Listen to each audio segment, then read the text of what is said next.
Archaic Records. Hey, what's up, everybody? It's Archaic Records here with you again. My name is Jamie, coming at you from Nashville, Tennessee.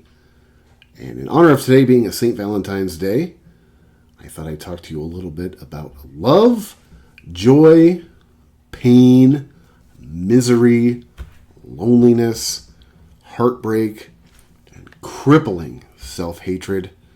I thought to myself, who better to assist in the discussion of such topics than my old chums, Bay Area pop punk icons, the Mr. T Experience, and their 7th studio album, Revenge is Sweet and So Are You. The Mr. T Experience is a band that I first discovered back in 1996, not long after I moved to the Bay Area from my hometown in Northern California. I had an opportunity to see this band live, and I was so impressed by their show that the very next day I ran out to one of my local record stores. It was the Amoeba on Telegraph Avenue in Berkeley, to be precise, where I found the band's first CD, Everybody's Entitled to Their Own Opinion. I picked it up, took it home, listened to it, and pretty much immediately became a huge fan of this band. By 1997, I was all in on the Mr. T Experience. I had collected all of their albums, which they had released up to that point. This was a band that was easily in my top 5 favorite bands of all time, not to mention the fact that they were my favorite local band. And as I would often tell people back in those days, they were my favorite contemporary band. Now, in 1997, my favorite band in the world was Generation X, and as an extension of that, my favorite artist was Billy Idol. Apart from listening to Generation X, I listened back then to a lot of sort of first-wave punk bands. I was really getting into post-punk, and I had really sort of just began kind of dabbling into kind of early 80s new wave. So although I did listen to, some contemporary bands, back in those days I was really kind of on this retro kick. And for me, the Mr. T Experience were easily my favorite contemporary band in the entire world at that point in time. In August of 1997, the band released their 7th studio album, Revenge is Sweet, and So Are You. Needless to say, I was very excited when this record came out. I do believe I bought it the day it was released. I took it home and I listened to it and just loved it straight away. At the time, this was easily my favorite record in the band's catalog. Now, looking back on it now, if I were to rank the albums in the Mr. T Experience catalog, which I might at some point in time, I don't necessarily think that this would be my favorite record in the band's catalog, but I do believe it would be very high, on the list. Now, in 1997, I don't know if this was something that was necessarily true, or if this was me kind of, looking at the world through a sort of California-centric lens. But in 1997, it felt like the band was really starting to gain a lot of traction. It seemed like there was a lot of hype around this band. A lot of people started talking about this band. And to me, it felt like they were right on the threshold of sort of catapulting themselves onto the next level. Now, as somebody at the time who was a die-hard fan of this band, I had sort of mixed emotions about this. Yeah, I thought they were pretty much the best band in the world at the time. I definitely thought they deserved the recognition that they were beginning to get. And yeah, they were way better than most of the crap that was being played on the radio in heavy rotation. But on the other hand, to me, this was my band. This was a band that I discovered on my own. This was a band that I was very territorial over. I was very protective of. I did not like the idea of every single person on the street being a fan or wearing the Mr. T Experience shirts. This was a characteristic that I was very guilty of back in the mid-1990s. To be honest with you, even now in my 40s, this is something that I'm, sometimes, guilty of. In September of 1997, just a month after the release of the record, Revenge is Sweet, and So Are You, the band appeared on the cover of California-based music magazine BAM. This was something, as a fan, I both celebrated and recoiled at, because, like I said, this was a band that I loved. I wanted them to succeed. I wanted them to get the recognition I thought they deserved. But at the same time, this was my band. This was something that was, sacred to me. Now, those of you who are unfamiliar with BAM Magazine, BAM Magazine was a California-based music magazine. It came out every other week. It was free. At the place I worked at the time, we had a newspaper box right outside of my work. The place I worked at during this point in time was called the Bagel Nook. I was the overnight baker at the Bagel Nook. The Bagel Nook is actually still there. It's changed names since I was there. It is now called the Sunrise Bagel Cafe. But I was the overnight baker at the Bagel Nook from 1996 to 1999. And right out front of our establishment, we had a newspaper box. Now, those of you who are too young to remember what a newspaper box was, it's pretty self-explanatory. It was a box. It was usually chained to the ground for security purposes. And every morning around 2 or 3 in the morning, somebody would come around and they would fill it full of newspapers. Now, if you're not sure what a newspaper is, a newspaper was like a smartphone made out of paper. You would go pick one up every day. You would scroll through it, and that's where you would collect information on news, sports, weather, and entertainment. And I do remember that the newspaper box that we had outside of my establishment was the BAM newspaper box. And I remember this, this magazine came out every other week. And every other week I could not wait. BAM magazine, for those of you who are unfamiliar with it, it had incredible writing. They usually covered bands that were somewhat more interesting than you would find in your kind of, mainstream music periodicals. They had really good interviews. They wrote, I thought, fairly, good and cohesive, album reviews. And the best part about BAM Magazine, in my opinion, was the last third to a quarter of this magazine is where they would advertise all of the live shows, pretty much all throughout California. Now, there was a Bay Area edition to the BAM magazine, and there was also a Southern California edition of this magazine. This happens to be the one that I picked up in 1997. This is the Bay Area, edition. I remember I got to work that morning, and as I was walking up to the newspaper box, every couple weeks, like I said, this paper came out every other week. It was free, for one thing, and it was one of the best music rags in the business back in those days. Sadly, BAM actually is, I remember when BAM went under, back in the late 90s, I was completely heartbroken. I mean, I absolutely loved this magazine. This was something that every other week I lived for.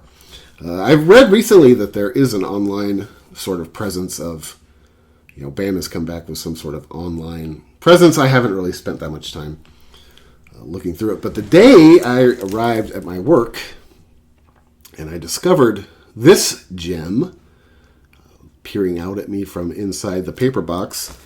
And of course, these magazines were free. I'm not going to lie to you. I think I may have taken 10 or 15 copies for myself. Like I said, this was a band that I was sort of borderline obsessed with at the time. And I remember I took them home. Like I said, I took about 10 or 15 of them out of the paper box. I took them home. I kept a couple of them in pristine condition, as pristine as I possibly could. But other ones I cut up. I made into a collage. I actually made a collage out of the pictures in here. And of course, this cover, which is just great. Of course, it's a play on a Jimi Hendrix kind of album cover. And I made this collage. I don't have it anymore, but it was hanging up in my living room for quite some time. But at the time, it definitely justified my opinion and my sort of fear that this band was kind of heading into, a different direction. Unfortunately, I think for this band, it never really took off on that sort of national level like a lot of the other bands from the Bay Area. Of course, you think of bands like Green Day, Rancid, Jawbreaker, NoFX, the Donnas. All bands which, were fine in my opinion. I love Rancid. I've been a huge Rancid fan for a really long time. Actually, I go pretty far back with Rancid. I remember seeing them live on the Let's Go tour. I was never honestly, I've never been a big, NoFX fan. That's a band I've just never liked. The rest of those bands are fine. Green Day, I'm not really a big Green Day fan. I know it's sort of fashionable to say that. But my point being is that the Mr. T Experience were, in my opinion, back then, and still are, in my opinion, today, better than all of those bands, in my opinion. This is a band that I still love to geek out on. This is a band that I still absolutely love when I have an opportunity to talk to somebody about. Actually, just yesterday, my wife and I were out at my favorite eatery here in Nashville, Tennessee. It's a place over in East Nashville called the Rose Pepper. It's sort of like Tennessee Mexican food. That's sort of a thing down here. For those people who are from California or the West Coast, Mexican food is like a thing. Out here in Tennessee, there's a ton of Mexican places, but they all are exactly the same. If somebody tells you, if you come to Nashville to visit, if somebody tells you the Mexican food here is great, or there sucks, pretty much they're all lying, because all the Mexican food in Nashville tastes exactly the same. It's like Tennessee Mexican food. I'm not that picky. Mexican food is my luggage. I don't care if it is the most authentic or the most gringoized Mexican food you can possibly find. I love all of it. Anyway, we were at a place yesterday, my favorite place to eat in the entire city of Nashville, a place called Rose Pepper. My wife and I used to live really close to it. We now live on the west side of Nashville, so we aren't over on the east side very often. So we went in there yesterday because we happened to be on the east side of town, and one of the guys who works there noticed that I was wearing one of my Mr. T Experience shirts. And he approached me and he's like, man, I haven't thought about Mr. T Experience in a really long time. And he and I got to have this 5-minute dweeb out sessions about the Mr. T Experience and a lot of the other bands from the Bay Area at that time. We were talking about bands like the Donnas, bands like Pansy Division. And whenever I get an opportunity, still to this day, especially now that I don't live, in the Bay Area, I live in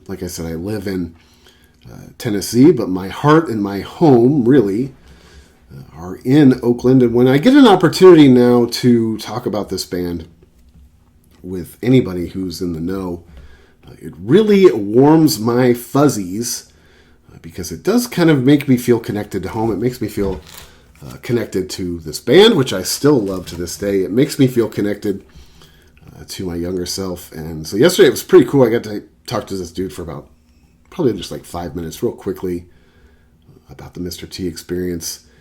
And actually my wife and I were in New York a couple weeks ago, and we went out record shopping on the Lower East Side. I was wearing a Mr. T Experience shirt.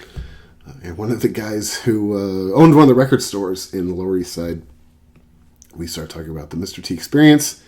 He told me, of course, he lives in New York now, but he was from the East Bay originally, and he remembers we talked about going to see old Mr. T Experience shows back in this era, the mid-1990s, and man, it just such a good time, so much nostalgia, so many just awesome memories. And this is a band, like I said, or I have said in the past, this is a band that I still love. I don't know that they are necessarily a band that I would say are in my top 5 of all time at this point in time. But man, I just love this band. Let's get into this record in particular just a little bit. Of course, this record was released on August 26th, 1997. This album was produced by Kevin Army, a guy that worked with the Mr. T Experience for many years. I love his production. I love the production on this record. Of course, this record features the lineup of Dr. Frank on guitar and vocals, Joel Reeder on bass, and drummer Jim Pittman. Now, of course, the Mr. T Experience was a band that for over the years has had just a million different incarnations. I mean, I think every single person in the Bay Area has been in this band at one point or another. But I always really loved this lineup. I don't know if this is necessarily my favorite lineup, but I loved the lineup of this band. I saw this lineup a few times. Like I said, this is still, to me, one of my favorite records in the catalog. I love the production. I love the songwriting. If you open this one up, this is a reissue. I'm not exactly sure when it was released, but there's a picture of the band. I like that. Dr. Frank is in prayer over something. Not exactly sure what. It has another picture of the band on the inside, looking pretty snug, I must say. This particular release also comes with a slip mat, vinyl slip mat, which I very much appreciate. And really the highlight of this one for me is it also comes on this just gorgeous, beautiful, sort of translucent orange vinyl. Very well done, my friends. I'll put all that back in when I'm finished because it takes me forever to put these things all back together, and I would prefer not to throw a public temper tantrum if you don't mind.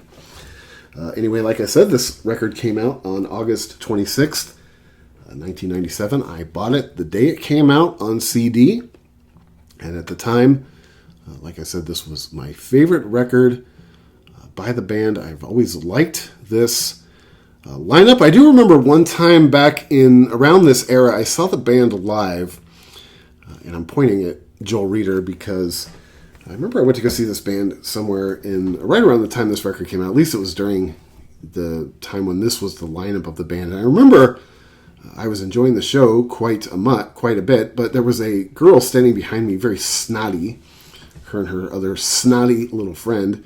And she made a comment, and it wasn't meant to be a compliment. If it was meant to be a compliment, I think I would roll with it. But she mentioned the fact that Joel Reeder, the band's bassist during this era, how he was trying to look like Sick Boy from Trainspotting. Now, if that was meant as a compliment, I would have thought it was awesome.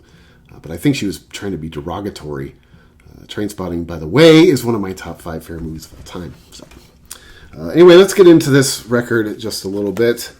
This first song off this record is a song called Here She Comes, a song I really love a lot.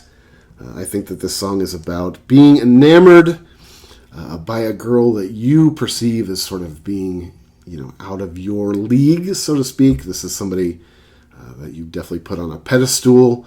To me, this is like the girl that you have a crush on, that you can't imagine farting or waking up in the morning and having, like a big, salty sit down.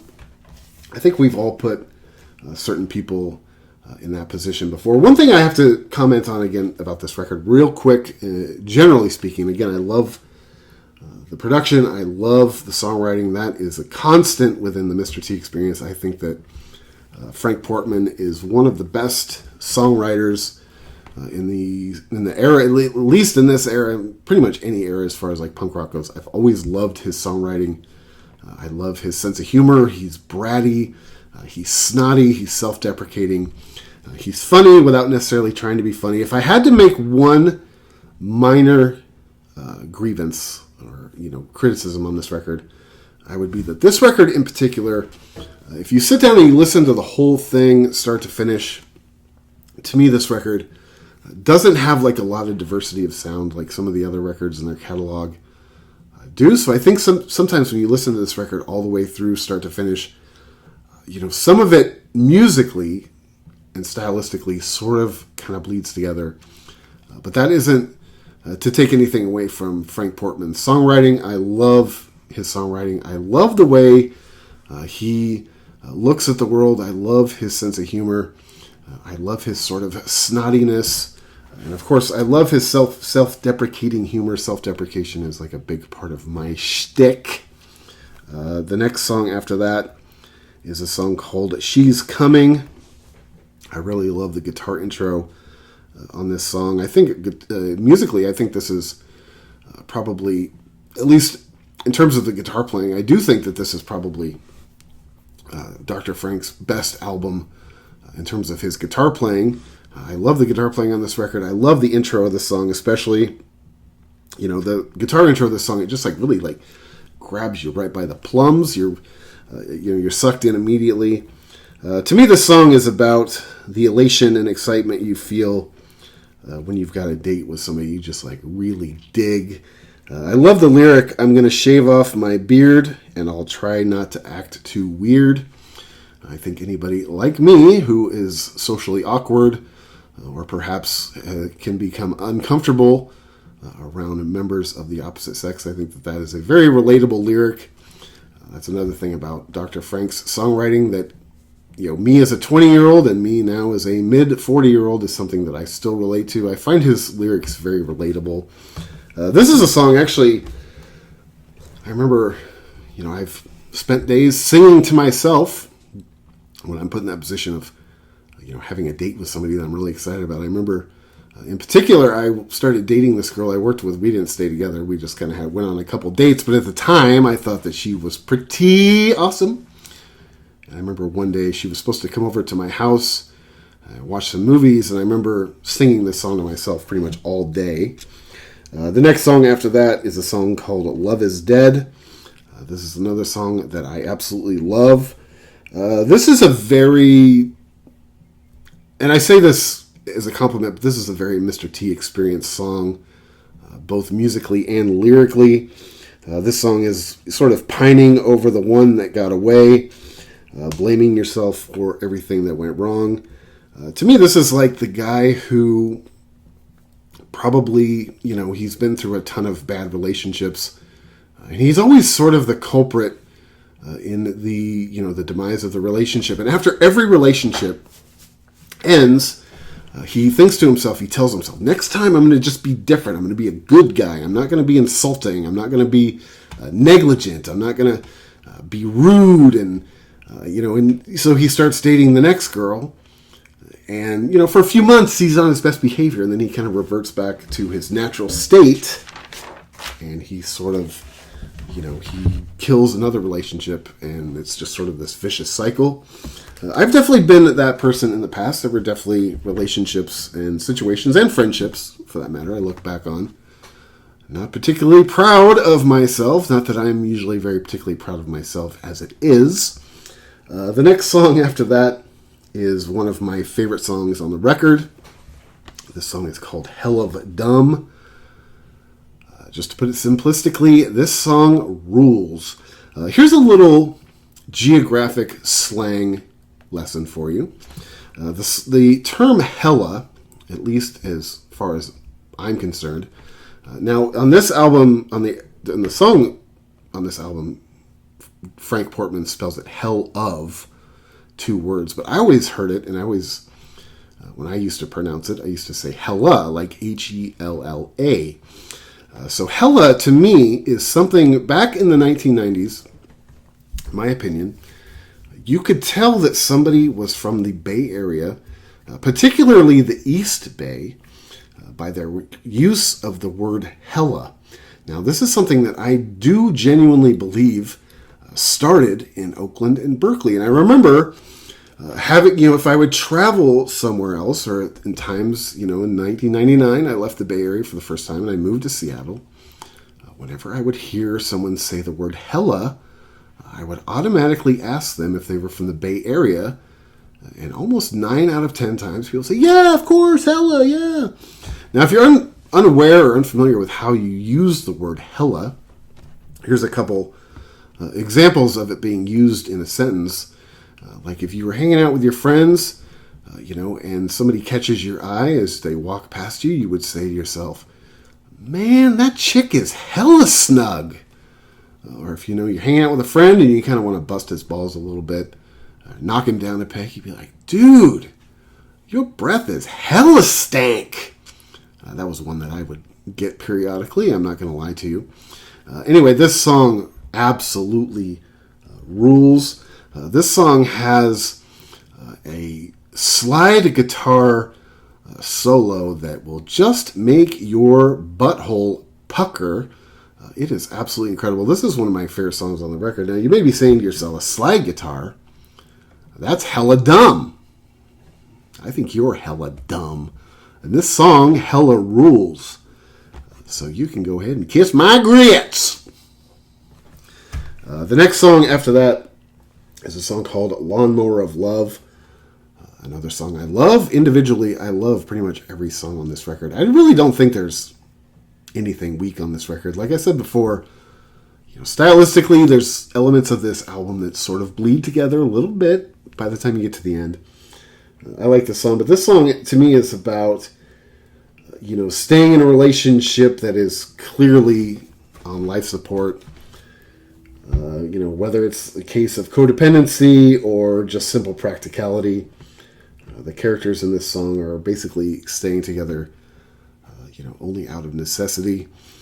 I think we've all been in that position, or at least I was in that position, not necessarily where you stay together, but I don't know if you've ever been in a position where you were forced to live with an ex for any period of time because maybe you need to still find a place to live, or you guys are waiting to kind of write out a lease or anything like that. I mean, I've pretty much been in both those situations. I stayed in a relationship.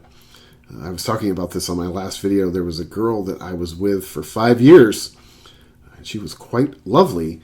Her and I just sort of, drifted apart as we got older. As we got older, we just kind of wanted different things in life.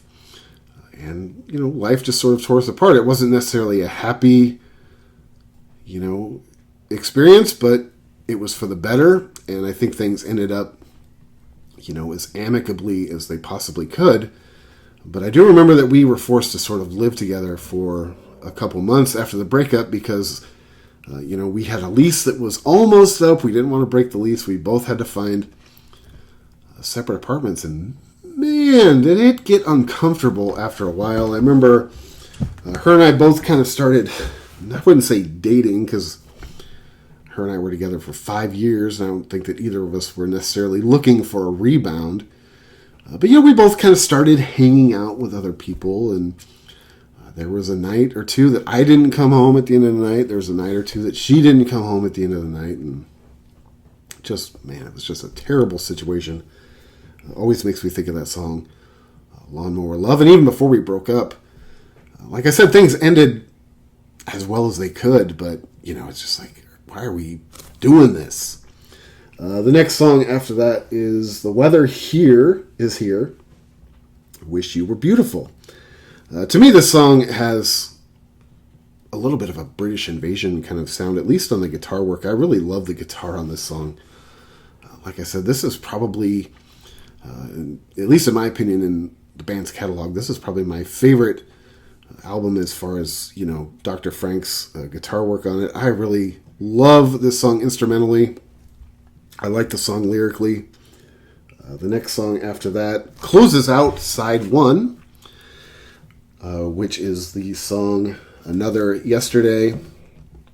This is a song I think that takes place basically the day after a breakup.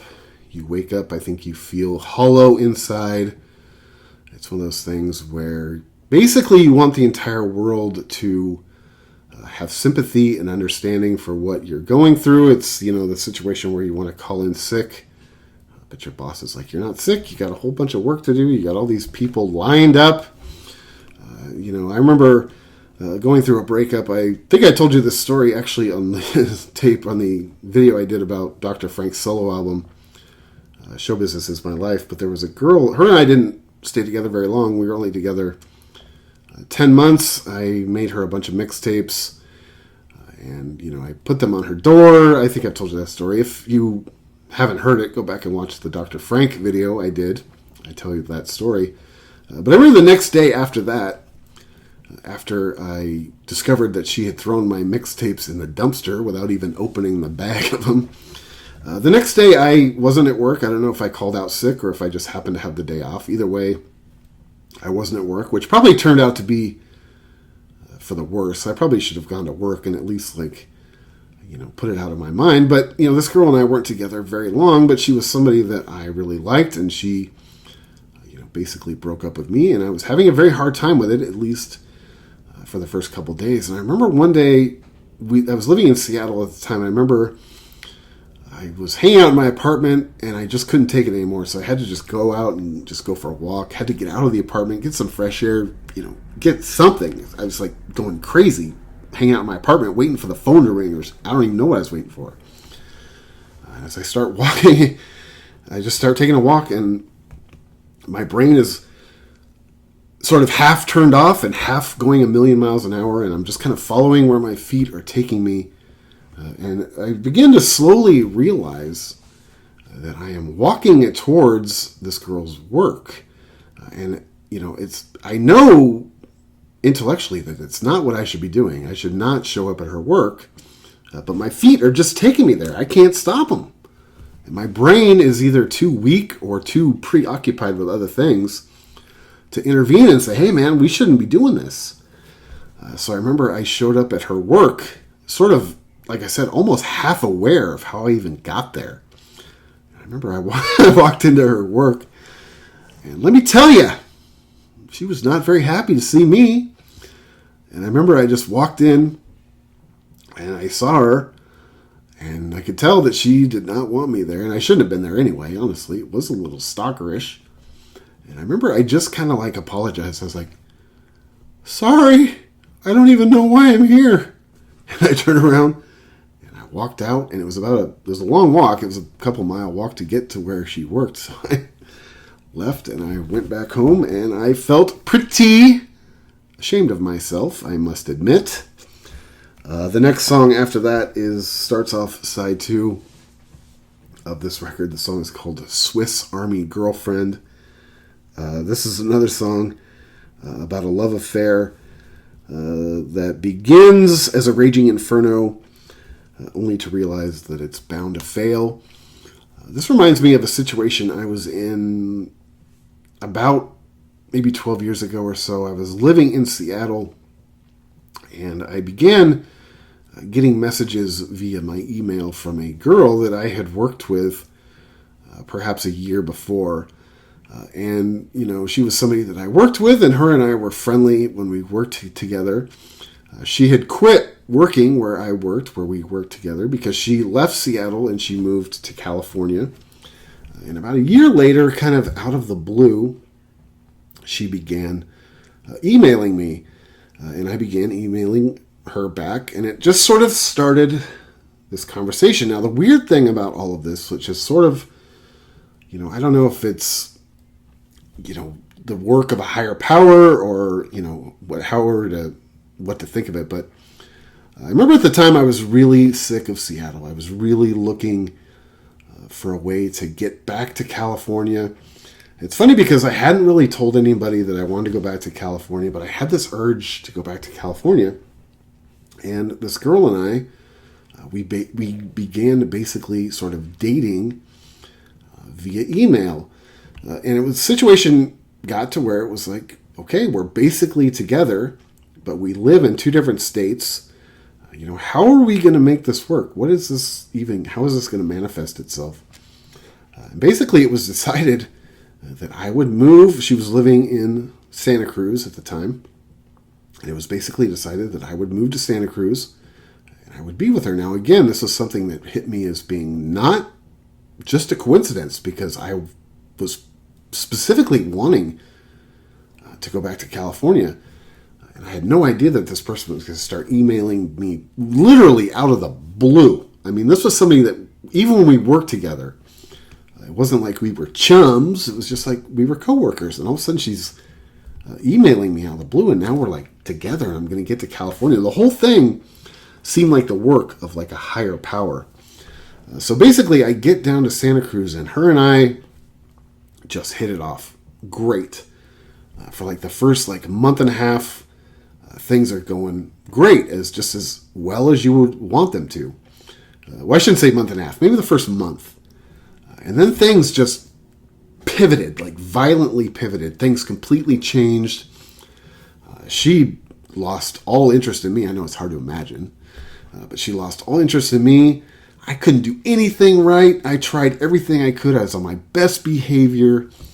And the relationship basically lasted 2 months. Not even 2 months. And it was pretty fiery to start with. And within 2 months, basically, I had moved out of her house where I moved into. And I was living on my own, but I was back in California.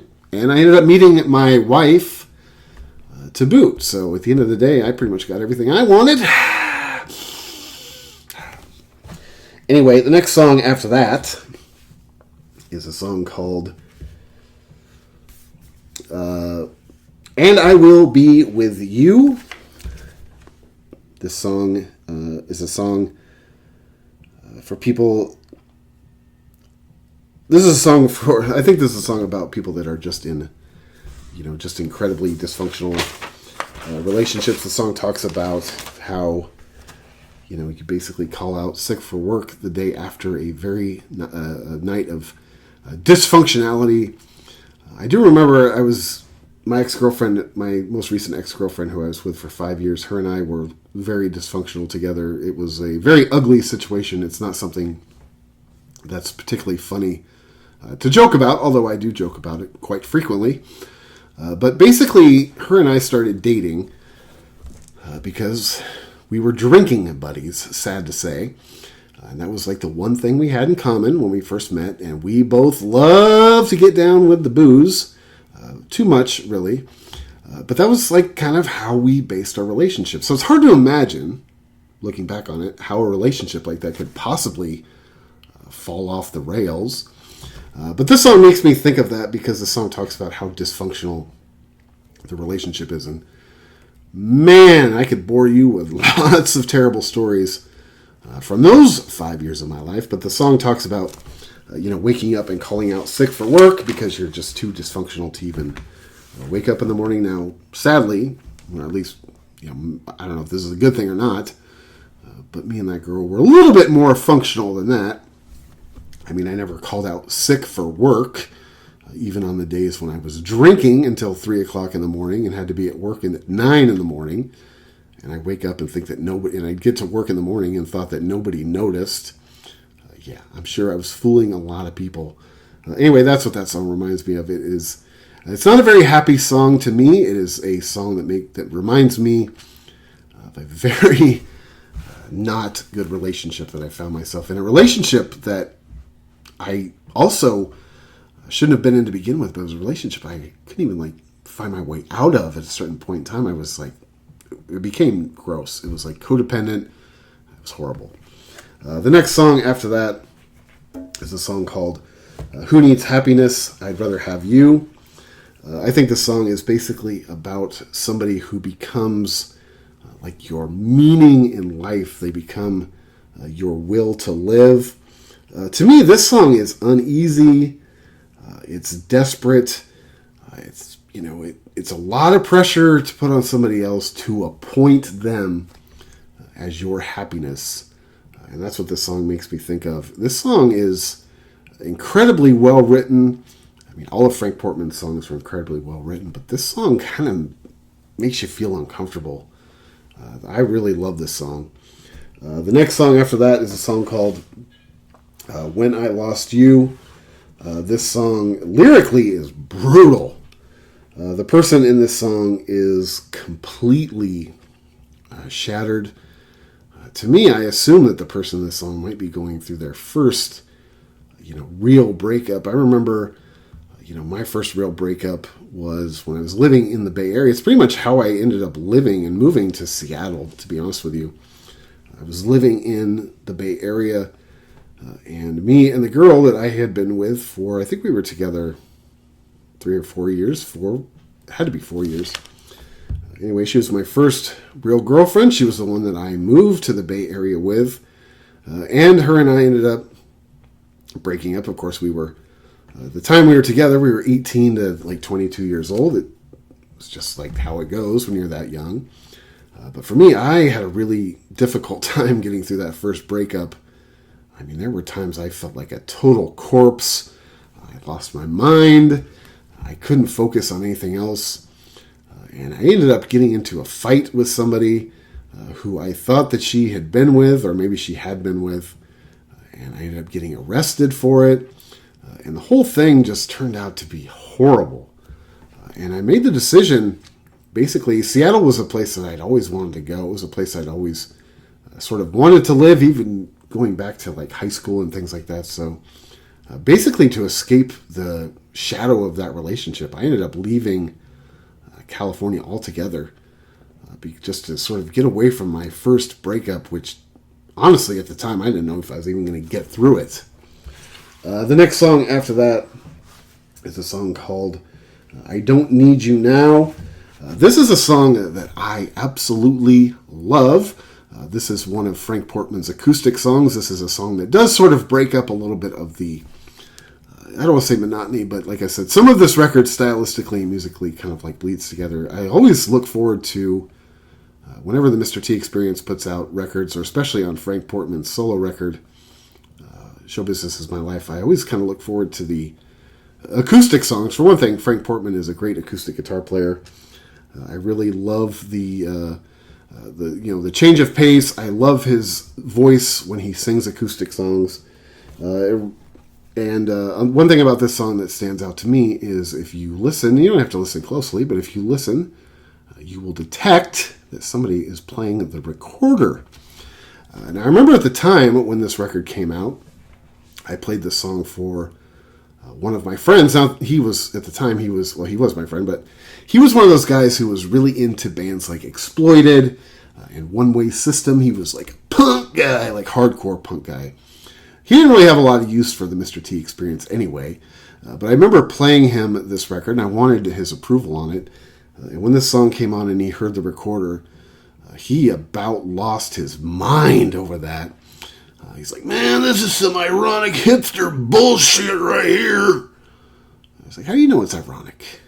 Maybe he's very passionate about the recorder. You don't know.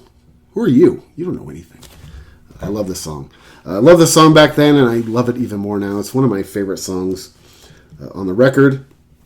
The next song after that is a song called Our Love Will Last Forever and Ever. I love this song because it talks about all of the catastrophes that could happen basically to end the world. So if none of these scenarios come to fruition, we will survive forever. I love this song. Again, this has Frank Portman's awesome sense of humor, great songwriting. One of my favorite songs on the album. The next song after that is a cover version of Foggy Mountaintop. I like their version of this song. It's nothing like the original. If you're a fan of the original and you are a stickler to the original style of the old one, this probably isn't your luggage. But I do like it. It's a good version. It sounds like the Mr. T Experience. It kind of reminds me of, their version of Pleasant Valley Sunday. So if you're familiar with that, this is a cover version. You kind of know what to expect. I like this song a lot. I love Woody Guthrie. I'm a huge Woody Guthrie fan, so you can't really go wrong with covering a Woody Guthrie song either, in my opinion. The last song on this record, the record ends with a song called You, You, You. This is a song, I interpret it as being, the uncomfortable scenario of running into an ex in public. I remember one time, the girl I was telling you about, that her and I were together for 2 months in Santa Cruz, California. I remember one day I was downtown Santa Cruz at a coffee shop, which is no longer there, sadly. And I was waiting to meet up with a friend of mine. He and I were going to have some coffee, and I actually think we were going to go do a little record shopping. And I'm standing out front of this coffee shop, minding my own business, waiting for my friend to arrive, when who should pass by me but that girl who her and I were together for 2 months. And I remember having this conversation with her that was just excruciating. I mean, I would literally rather have somebody standing there yanking all of my teeth out of my head. And I was like, oh no, you look good. And not that her and I even were together long enough to harbor any bitterness. It was just like very uncomfortable. And I remember my mom texted me later that day. And she's like, "Did you see blank?" And I was like, "Yeah, why? How'd you know?" And she's like, "Oh, she's writing up a storm on Facebook about you right now." And so I wasn't even friends with her on Facebook, but my mom had to screenshot all the posts that she was writing about me on Facebook and send them to my phone. And I was like, I don't know. I was nice to her. I was just trying to be pleasant. I was just waiting for my friend to arrive so we could have some coffee and maybe go purchase a few records. Anyway, go back and check out this record. Revenge is Sweet and So Are You. Like I said, in 1997, this was probably my favorite record of the bands in their catalog, and this was a band that was easily in my top 5 favorite bands of all time. Like I said, this is a band that nowadays I still listen to this band all the time. I do, but they aren't necessarily maybe in my top 5 bands of all time. But as far as bands that I really get nostalgic over, bands that make me homesick, not only for a place in the Bay Area, but as a time. You go back to the Bay Area now, and things have changed so much.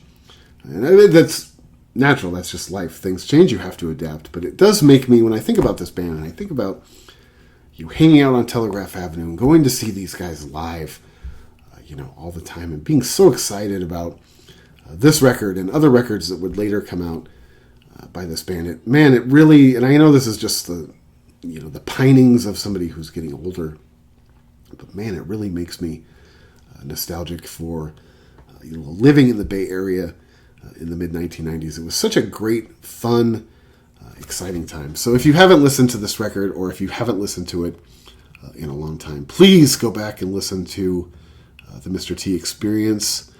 Revenge is Sweet and So Are You. I do not believe that you will be disappointed. Anyway, man, thank you so much for checking out this video. This is Archaic Records. My name is Jamie, coming at you from Nashville, Tennessee. Be sure to go out and support your local record store. Check back every week for Morrissey Monday, a weekly celebration of all things Morrissey and the Smiths, as well as other record content and album reviews throughout the week. I hope that you and yours are having a lovely St. Valentine's Day. I hope you go out and get a little boom shakalaka. And until next time, my friends, I'll talk to you then.